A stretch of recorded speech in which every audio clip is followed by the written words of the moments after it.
Hello everyone, welcome to Accounting 312. In this video, we will talk about chapter 12. So chapter 12 also focuses on one word, basically that is the strategy, right? So you have to know what's the definition of strategy. How do you match your resource? How do you use your opportunity to get your target, right?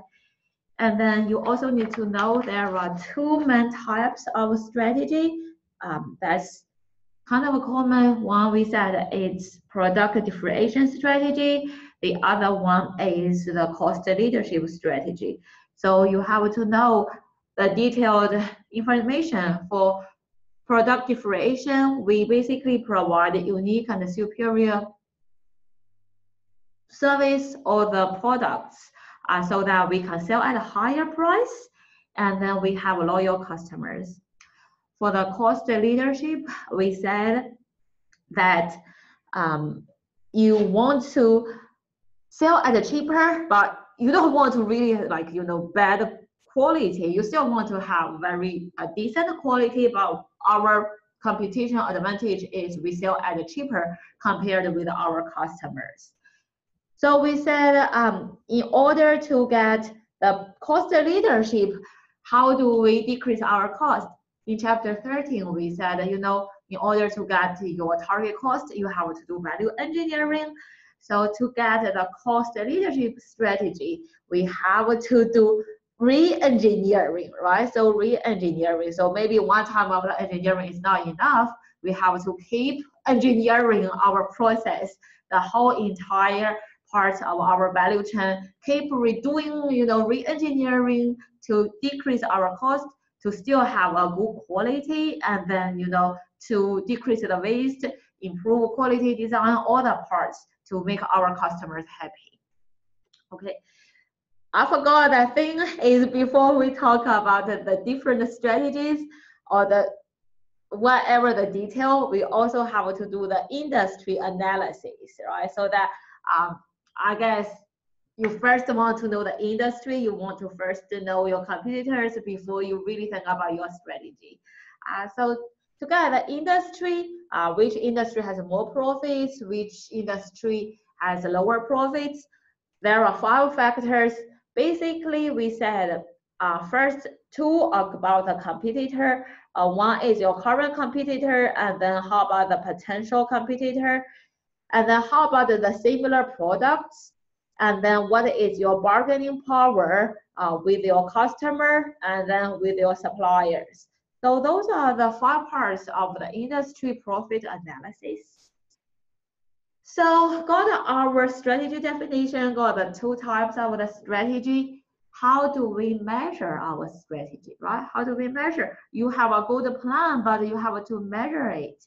How do we measure our strategy? We said basically we have a fancy thing called a balanced scorecard.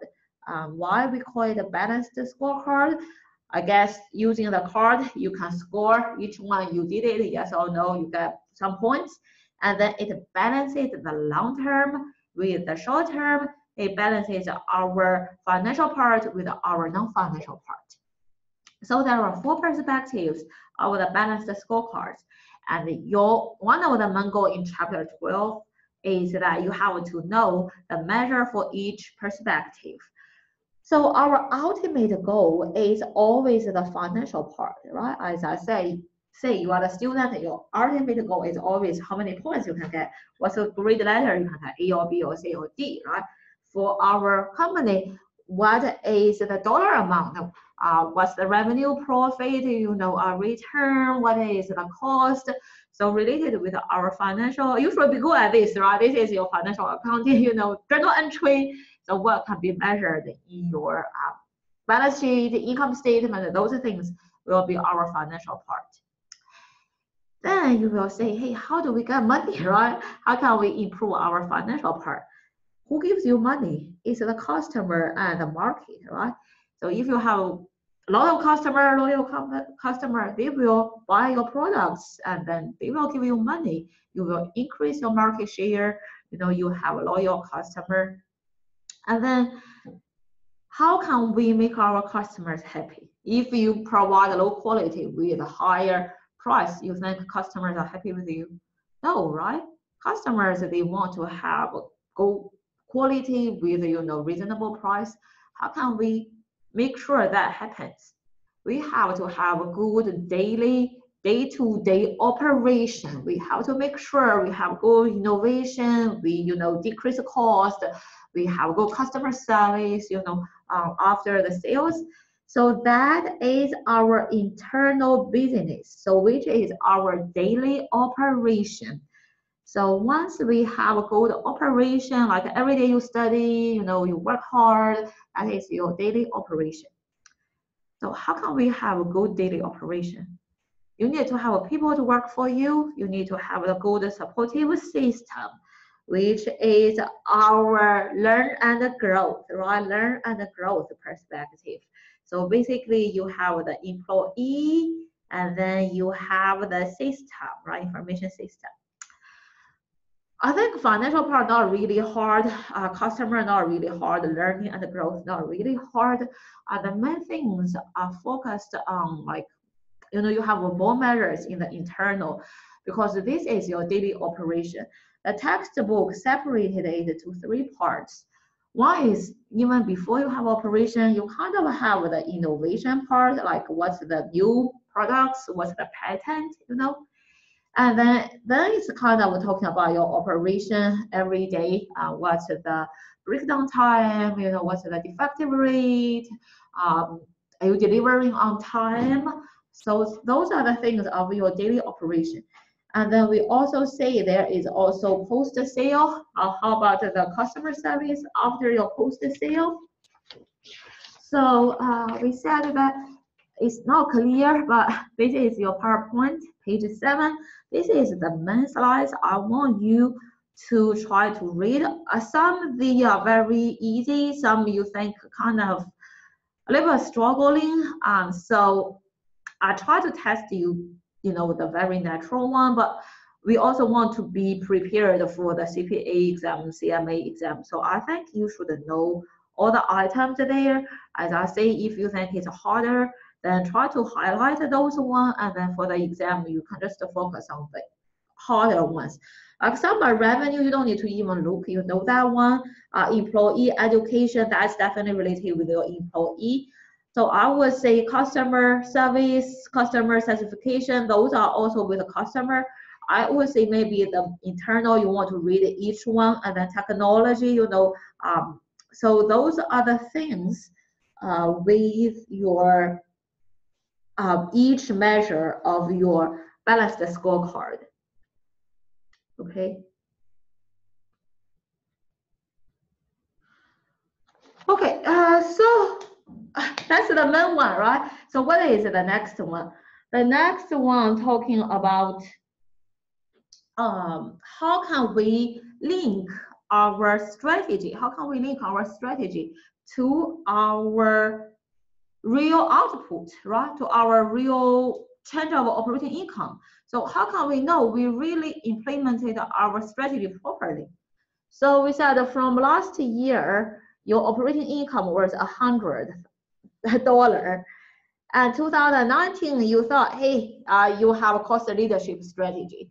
You tried to, decrease cost, improve efficiency. So you got the operating income 120. From 2018 to 2019, your operating income was $20 favorable, right? You improved by $20. But how can we find out this $20 favorable increase is because we use the cost leadership instead of accidentally, maybe from 2018 to 2019, accidentally, not your intention, but accidentally you have a new product with good features. How can we make sure it's because we decrease the cost, improve the efficiency, instead of because our product actually is different? It's the product differentiation strategy. So how can we link strategy to our operating income change? So we said we break it down, our operating income change of our operating income to 3 parts. One is the growth component. It's basically whether from 2018 to 2019, your company grew, yes or no. So how do we measure? Is we sold more units, right? So this is the change of your higher operating income, maybe because you sold more units. So that will go to your growth component. We said no matter what strategy you use, you always want to stay favorable for your growth components. Because no matter what strategy you use, you want your company to be bigger and bigger from last year to this year. You don't want to say, oh, you sold less units, fewer units, right? So this is your first part. The second part, we call it the price recovery component. I personally think it's basically how can your selling price to cover your costs. So this is whether you can sell at higher price from 2018 to 2019. So let's say 2018, your input was $10 each cost, and then so you sold at $20. 2019 input is still $20, cost is still $20, but you sold at $25. So 2019, you sold at a higher price, you covered your cost more. But when will this happen? Is when you have a product differentiation strategy. You will see favorable when you use a product differentiation strategy. Because you have new features, you have a new service, you can charge at a higher price. But if you use cost leadership, you don't really worry if you see unfavorable because you didn't want to really charge a higher price, right? So I said for the computer, last year or phone, last year it was 100. This year maybe it's only $80 because you are trying to sell cheaper, you know, kind of. So if you say favorable for this price recovery component, it kind of indicates you are using the product differentiation strategy. Okay, so the last one then will be our productivities component. So this one measures about the efficiency of your productivity. So what does that mean is, so we said last year, you used 3 pounds of your raw material, you produced 4 units. This year, you still used 3 pounds of your raw material, but you produced 5 units. So your productivity is increased because you improved your efficiency, you decreased your waste. So you will see this favorable when you use your cost leadership strategy, when you use your cost leadership strategy. So that is how we link our strategy to our 3 components. So what I'm talking about is no matter what strategy, you want to see favorable there. But if you say favorable for price recovery components, it kind of tells you, oh, your strategy is a product differentiation strategy. If you say favorable for productivity component, it kind of tells you, oh, you are using the cost leadership strategy. And the total of your 3 parts should be the change of your operating income from your last year to this year. Okay, so let's do some practice. As I say, I'm not going to talk everything in the more practice. I have already did this. I put the number there. So I will do the handout for now. So the first page talking about your profit potential. We said this is the 5 factors. You see, it will decrease if you have more competition, and then if you have a greater competition and a more stronger potential entrants. So that is kind of the first thing we said about the industry analysis. Then it also talking about the strategy, right? So what is the product differentiation strategy? So what you want to see for product differentiation strategy? What is re-engineering? I'm sorry, I'm not going to do it each one because this is the concept. I will give you the textbook page number, right? And then balance scorecard, why? Because it balances financial, non-financial, short-term and long-term. And from question 8, it tells you which one should be our financial part. We said that this is your operating income, right? So we said, hey, how about the order delivery cycle time? This will be your internal business. Which one is your internal business? Is your service response time? So I'm not going to really read. As I say, some are easier, some may you take a second thinking, but it's in your exam, everything will be at least from that slide. Okay, I'll try to not making one by myself, and then so everything should be from that side. Okay, question 14 said, what will be the change of your operating income that just attributed to the change of your quantity of units sold? So that is the growth part, right? That is your growth part. We said growth means whether your company grew, yes or no, by selling more units. Question 15 talking about so the change of your operating income, what will happen if to your productivity components. We said if you use the cost leadership, you will see the favorable results. You will see a positive favorable. If you use cost leadership, you will see the favorable for productivity part because it kind of measures your efficiency, whether your productivity, the efficiency is increased, improved, yes or no.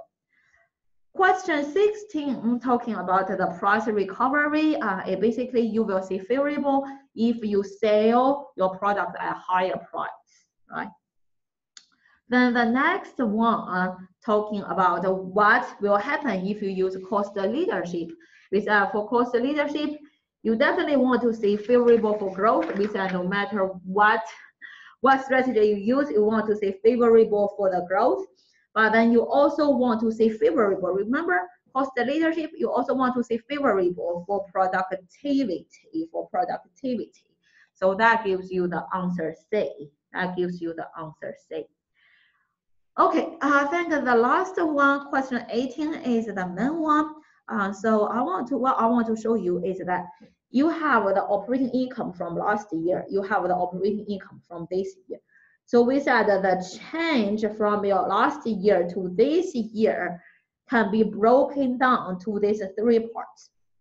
So what I'm telling you is you add the first component, the second component, the third component. These 3 parts, the total will be the change from 2017 to 2018. Okay, I'm sorry, let me just double check. Let me just prove it to you. So the change from 2018 to 2017 is, I'm sorry, I'm using the calculator. So it's 1304 minus 1207. So you have 97,000 favorable from your last year to this year. And if you add all these 3 together, favorable, unfavorable, favorable, 102 minus 95 plus 90 gives you 97,000 favorable, right? So your change from last year to this year can be broken down to these 3 parts, which means the 3 parts adding together should be the change from your last year to your current year. This one doesn't really ask the numbers. I said, hey, you have a favorable for your growth, you have unfavorable for your price recovery, and you have a favorable to your productivity. So what strategy you are using? We say, hey, we say favorable for the productivity. That kind of indicates you are using for the cost leadership, strategy. So if in the exam, I said, oh, you say growth is still 102 favorable, but now it changed to your a price recovery now is 90 favorable, and then productivity is 95 unfavorable. Then you see you have a favorable for the price recovery, so it kind of indicates you are using the product differentiation strategy. So that is how we link our strategy to our change of our operating income. So we make sure we got the increase of income, not by accident of using the wrong strategy, is that we really used our right strategy and it worked. Okay, I think that's all for chapter 12. You definitely have to know those background, but I think the main thing, if I just say, I'm not saying it's everything, but the main thing is balance the scorecard, and then how do we link our strategy to the change of our operating income. So let me know if you have any question, email me, go to my office, and then I'll see you next time. Thank you.